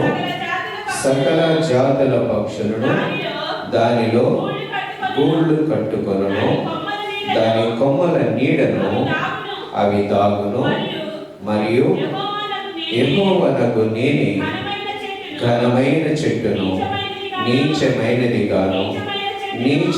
చెట్టును ఘనమైనదిగాను చేయువాడననియు, పచ్చని చెట్టు ఎండిపోవునట్లును ఎండిన చెట్టు వికసించునట్లును చేయువాడననియు, భూమి యందు సకలమైన చెట్లకు తెలియబడును. యెహోవానగు నేను ఈ మాట సెలవిచ్చితిని, నేనే దానిని నెరవేర్చితిని. పిల్లలు, మరి 1999వ సంవత్సరం సింగనగర్లో నేను ఇల్లు కట్టుకొని, ఒక స్థలం కొనుక్కొని ఇల్లు కట్టుకోవడానికి కొంత మెటీరియల్ తోలినప్పుడు ఇసుక రాయి తోలి ఇంకా రేపు పని ప్రారంభించడానికి పని వాళ్ళను కూడా కుదుర్చుకుని పని ప్రారంభించాలి. 99వ సంవత్సరం. అలాంటి అదే టైంలో అదే రాత్రి దేవుడు నన్ను దర్శించి నా చిన్ననాటి 7-8 తరగతులు చదువుకునేటువంటి టైంలో ఇక్కడ పాడుపడిపోయినటువంటి గోడలు ఉండేవి. అంతకుముందు చర్చ్ ఉండేది. ఆ చర్చి 77 తుఫాన్కి కూలిపోయింది. ఆరాధన జరిగేది కాదు. మరి కొంతకాలం జరిగేది అట్లాగా, కానీ చాలా కాలం గ్యాప్ వచ్చేసింది. చాలా సంవత్సరాల కాలం గ్యాప్ వచ్చేసింది. నేను పైన 2 వాసాలు ఆ గోడకి ఈ గోడ కానించి వాటి మీద ఏవో, అప్పుడు నాకు సరిగ్గా గుర్తు లేదు, చాపలో మరి ఏవో వేసుకొని ఈ మందిరంలో ప్రార్థన చేసుకుంటూ, చిన్న వయసు, తెలిసి తెలియని వయసు, అలాంటి టైంలో మరి నేను అనుకోకుండా ప్రార్థన చేస్తూ ఉన్నాను. అంటే ప్రార్థన చేయడం నాకు చిన్నప్పటి నుంచి అలవాటు కాబట్టి మూడవ సంవత్సరం నేను డెడికేషన్, దేవుడు నన్ను డెడికేట్ చేశారు. నా తల్లిదండ్రులు సిఎస్ఐ చర్చ్లో తెన్నేరులో నన్ను ప్రతిష్ట చేస్తారు కదా, వేలం పాటు పెట్టి మళ్ళీ తల్లిదండ్రులే నన్ను కొనుక్కొని అలా చేశారు. మొత్తానికి ఏ కారణం చేత మొత్తానికి ఆ సిఎస్ఐ చర్చిలో చిన్ననాటి నుండి పరిచర్య చేయటం మొదలుపెట్టాను. తెలిసి చేశానా తెలియక చేశానా అనేది నాకు తెలియదు. ఆదివారం మాత్రం పరిచర్య చేయటం మొదలుపెట్టాను. అలాగా మొత్తానికి దేవుని యొక్క సంకల్పం ఏమో నాకు తెలియదు, కానీ అప్పట్లో 77 సైక్లోన్కి తుఫానికి ఇక్కడ మందిరం కూలిపోయింది. అక్కడ ఈ మందిరం మీద పడిపోయినటువంటి మొండి గోడల మీద ఏవో కర్రలు పట్టుకొని వాటి మీద వేసుకుని తెలిసి తెలియనటువంటి అవగాహన లేనటువంటి రీతిగా ప్రభువును నన్ను దీవిస్తే నేను చర్చి కట్టిస్తాను అని వాగ్దానం చేశాను దేవునికి. అది వాగ్దానం చేశాను, అది నిలకడ కలిగిందని కూడా నాకు తెలియదు. స్థిరమైనటువంటి మాట అని కూడా నాకు తెలియదు. అవగాహన లేకుండా చేశాను. కానీ 99వ సంవత్సరం నేను స్థలం కొనుక్కొని ఆ స్థలంకి 98 అనుకుంటాను స్థలం కొనుక్కున్నాను. 99వ సంవత్సరంలో దాని చుట్టూ కాంపౌండ్ కట్టుకుందామని మెటీరియల్తో వెళ్ళిన ఆ రాత్రి దేవుడు నన్ను దర్శించి నాకు ఇచ్చిన మాట ఏం చేస్తావని చెప్పేసి ప్రభు నన్ను ప్రశ్నించినప్పుడు నేను ఆలోచిస్తూ ఉన్నా. వాస్తవానికి ఇక్కడ నేను గ్రామంలో చాలా ఒక రౌడీజంగా పెరిగాను. నేను స్నేహాలు, స్నేహితులు, కొట్లాటలు, దెబ్బలాటలు, ట్రైన్లో దొంగతనంగా టికెట్ లేకుండా ట్రైన్ ఎక్కడాలు, చాలా చిల్లరగా అల్లరి చిల్లరగా పెరిగినటువంటి వాతావరణం నాది. ఇక్కడున్న నా సహోదరులు వాళ్ళు నిజంగా ఎంతో ప్రేమించేవాళ్ళు, ఆత్మీయంగా ఉండేవాళ్ళు. వాళ్ళతో ఎప్పుడు గొడవ పడుతూ ఉండేవాడిని. సఖ్యత ఉండేది కాదు నాకు.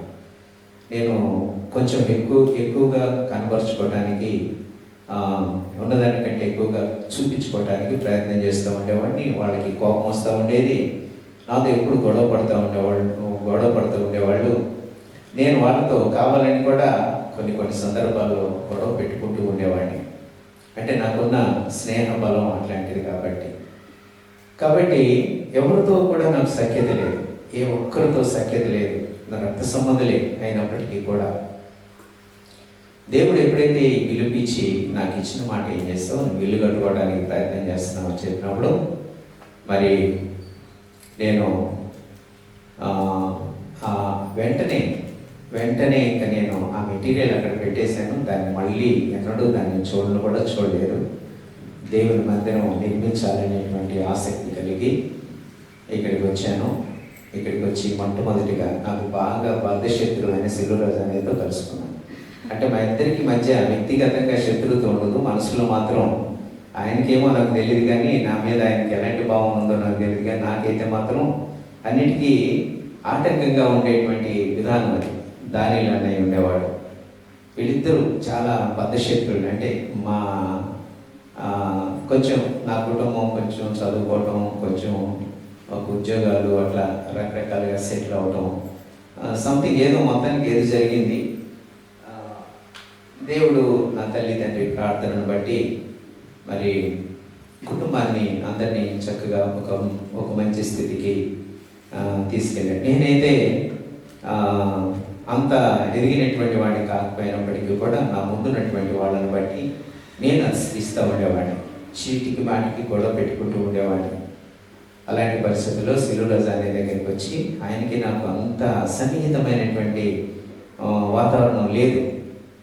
సిల్లురాజు అనేతో మాట్లాడి, అన్నయ్య ప్రభు నన్ను ఇక్కడ పిలుస్తున్నారు, ఇక్కడ నేను మందిరం కట్టించాలి అని చెప్పేసి మందిరం కట్టడానికి మరి మీరు నాకు సహకరించాలి అని చెప్పేసి చెప్పినప్పుడు సిల్లురాజు అన్నయ్య చాలా మంచి హృదయంతో సఖ్యతగా చాలా కాలం నుండి ఎదురు చూస్తున్నట్లుగా ఆయన కూడా చాలా ప్రేమగా అప్పటి వరకు మా మధ్య ఉన్నటువంటి ద్వేషము, ఆ కోపము, ఆ ఉద్రేకము అన్నీ కూడా అయిపోయింది. ఆ తర్వాత దానిలానే ఈ రెండు కుటుంబాలు నాకెంతో సహకరించినటువంటి కుటుంబాలు.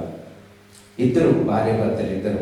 ఎప్పుడైతే నేను ఆ మాట అన్నానో, కానీ ఒకటి మాత్రం చెప్పాను, ఇది నేను కట్టి తీరాల్సినటువంటి నా బాధ్యత. మీరుగా ఏది ఇవ్వాలనుకుంటారో మీరు ఇవ్వండి అన్నప్పుడు 3,000 రూపాయలు, 5 కుటుంబాలు 6 కుటుంబాలు 3,000 రూపాయలు నాకు వాళ్ళే పోగు చేసి ఇచ్చారు. మనిషికి 500 చొప్పున. దగ్గర ఆ దినాల్లో 52,000 ఎంతో అయింది చర్చి నిర్మాణానికి. చిన్న మందిరం, చాలా చిన్నది, 15x18 అనుకుంటాను, 13x18 అనుకుంటా. ఆ చిన్న మందిరం కట్టడానికి దేవుడు అలాగా సహాయం చేసి నా సహోదరులను, నా పగవారిని నాకు తోడుగా ఇచ్చాడు. చూడండి, దేవుని యొక్క ప్రేమ, దేవుని యొక్క సంకల్పం, సఖ్యత లేనటువంటి మా మధ్య ఎంత అన్యోన్యత, ప్రేమ, ఐక్యత దేవుడు తీసుకొచ్చారు. చూడండి ఇలా అలాగే ఈ మందిరం కట్టించాము. కొన్ని కుటుంబాల ఇంచుమించుగా ఒక 20 మంది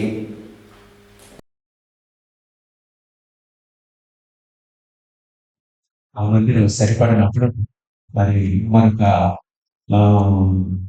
కొంచెం కొన్ని సంవత్సరాలు గడిచిన తర్వాత దాన్ని 15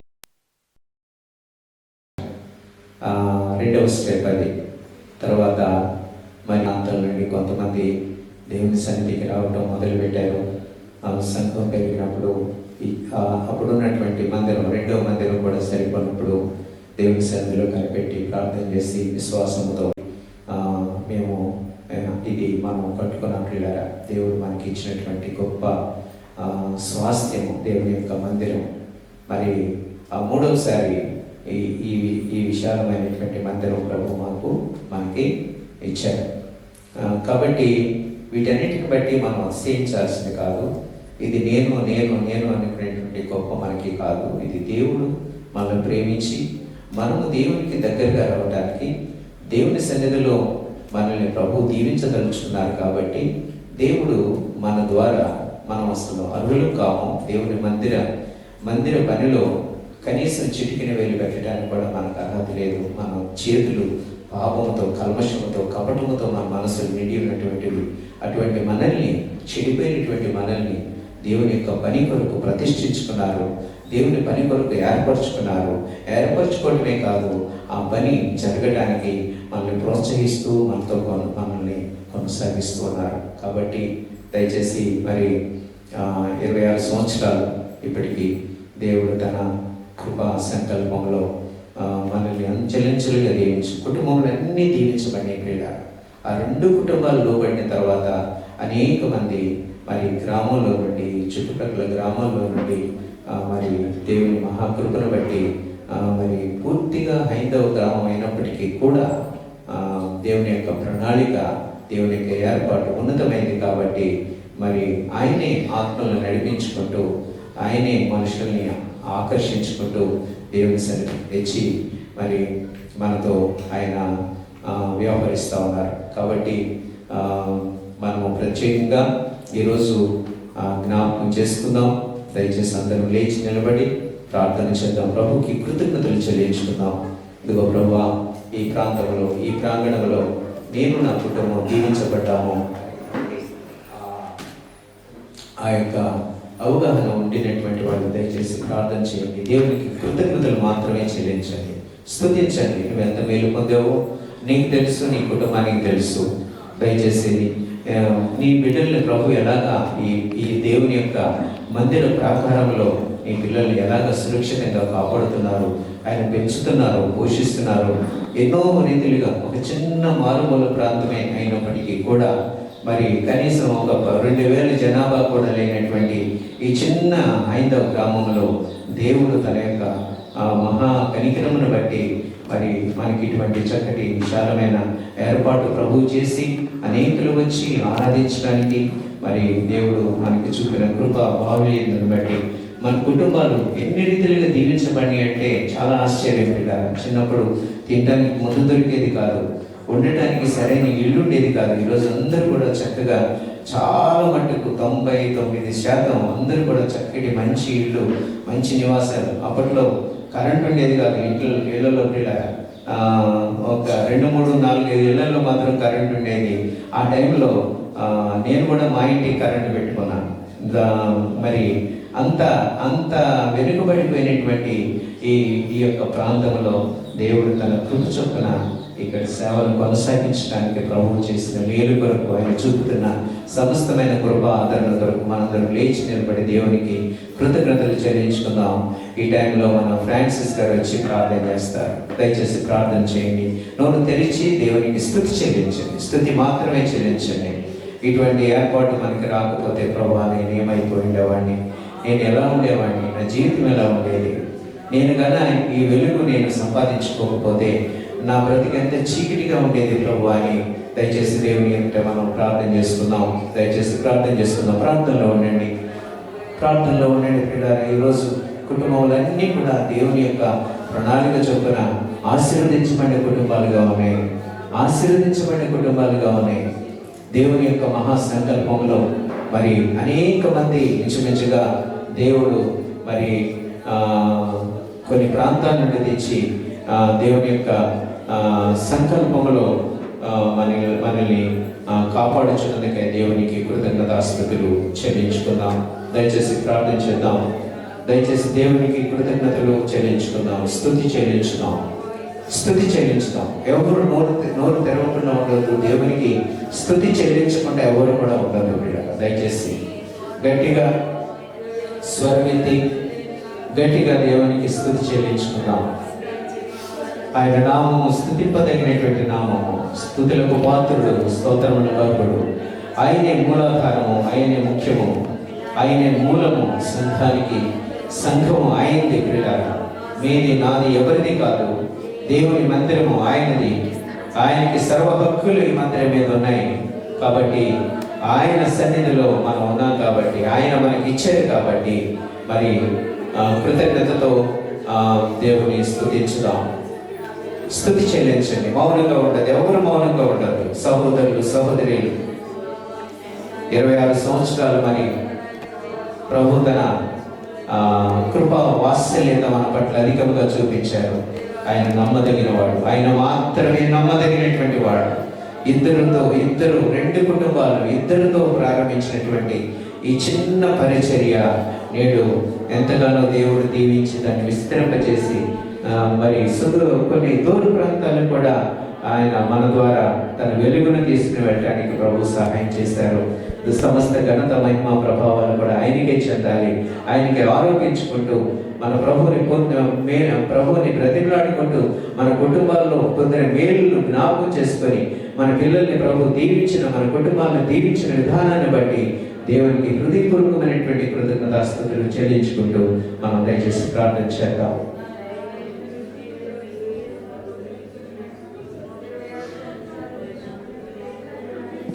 ప్రార్థన చేసుకున్నాం. సర్వశక్తికి దేవా, మహోన్నతుడా, సృష్టికర్తమైన దేవా, మీకు వందనాలు. మీకు మరుగైన సమస్తము ఎరిగిన దేవుడు, సమస్తం చూస్తున్న దేవుడు అయ్యా. దేవుడు వసించిన దాంట్లో అయ్యా సమస్తం నిజమే కదా ప్రభు. నా తండ్రి, ఈ సవాలు పెట్టిన నా ప్రభా,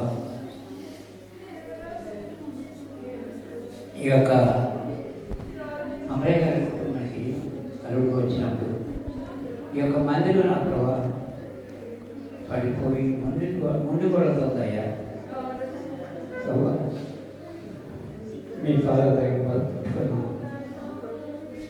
మీరు కనికరించారు, గొప్ప చూపించారు. మీకు అసాధ్యం ఏది నెరవేర్చిన దేవుడు. ఓ దేవా, ఇదిగో నా తండ్రి, చిన్నతనంలో నా ప్రభా అందరికంటే చిన్నవాడు 7% మీరు ఎన్నుకున్నారు. ఆయన ఆవిడ వాగ్దానం చేసిన రీతిగా అయ్యా వేరు నా ప్రభా, ఈ గ్రామంలో నా ప్రభా మీరు వాడుకున్న విధానం కొరికే మీకు వందనాలు. ఆత్మకర్త ఎంతో భారంతో నా ప్రభా ప్రవేశిస్తుండగా మంచి ఆరోగ్యం ఇచ్చేది ఆయన మీ జీవితంతో నింపండి. ఆ కుటుంబ సభ్యులు మీకు ఖర్చు వేయండి అయ్యా. మేము నా ప్రభా నా వాళ్ళతో చూస్తున్నాం ప్రభా. అయ్యా అయ్యా నాడు నా ప్రభా ఆయన మోషేని నా ప్రభా నాయన మీరు ఎన్నుకుని మోషేని తీసుకొని ఇశ్రాయేలు జనాంగ నా ప్రభా ఐగుప్తు దేశం నుంచి నా ప్రభా ఎలాగ నా ప్రభా మీకు గొప్ప కార్యాలు చేసి ఇశ్రాయేలు జనాంగ నా ప్రభా ఐగుప్తు దేశం నుంచి విడిపించిన దేవుడు. ఆ రీతిగా నాయన మోషేని మీరు వాడుకున్నారు. ఈ చిన్న గ్రామంలో నా ప్రభా దేవుడి వస్తున్న మీరు ఎన్నుకున్నారు. అనేక ఆత్మకల్ప ప్రవేశపడుతుండగా ఆయన మీరే తోడుకున్నాడు. మీరు సంధించండి, అపవాదికి లయపరచండి అయ్యా. మీకు విరోధంగా రూపొందించిన ఈ ఆయుధము వరితెగదని చెల్లించిన దేవుడు. ఓ ప్రభావం ఎంతమంది ఎన్ననుకున్నా మీ కార్యం కనపడవు, చెవి కనపడవు, హృదయం వచ్చేది కావు. ఆశ్చర్యకార్యం చేసే దేవుడు అయ్యా. అలాంటి దేవుడు మీకు దేవుడుగా ఉన్నామయ్యా. సహాయం చేయండి.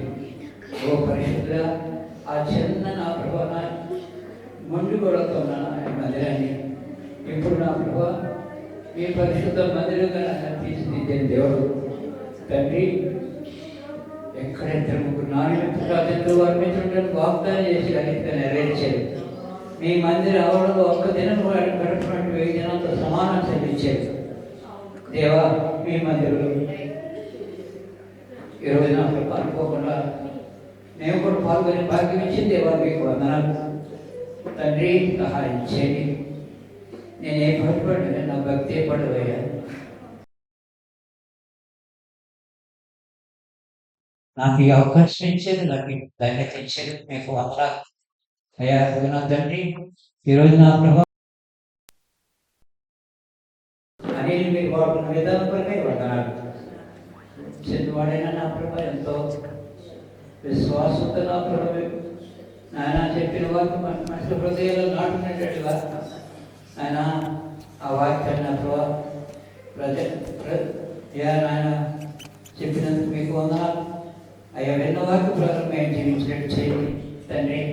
ఆ గెహాజీలాగా నా ప్రభా నాయన అయ్యా బంగారానికి నా ప్రభు రెడ్డిని ఆశపడకుండా ఏరియా ఆత్మ రెండంతుల ఆత్మీశ్వరానికి ఎలా వచ్చిందో అలాగే నా ప్రభా మేము నా తండ్రి మీ కొరకు నా ప్రభా ప్రయాసపడి మీ ఆత్మను మీ జీవుని పొందేపెట్టుగా చేయండి.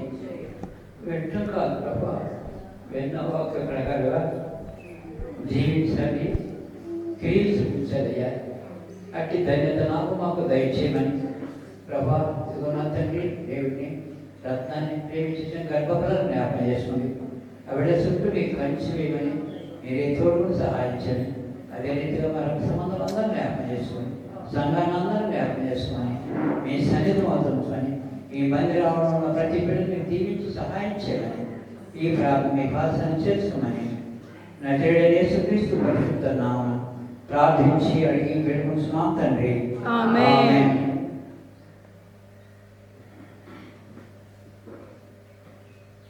ఆశీర్వాదం తీసుకున్నాం. మన తండ్రి అయిన దేవుని ప్రేమ, ఆయన కుమారుడైన యేసుక్రీస్తు ప్రభు యొక్క కృప, పరిశుద్ధాత్మ దేవుని అన్యోన్య సహవాసం ఇప్పుడు ఎల్లప్పుడూ సదా మీకు తోడేయండి. దేవుని వాక్యమందు మిమ్మల్ని స్థిరపరిచి మీకు దయ చూపి క్రీస్తు వారు లగుటకు దేవుని సంబంధులు గుటకు ప్రభు ఆత్మ మీకు తోడై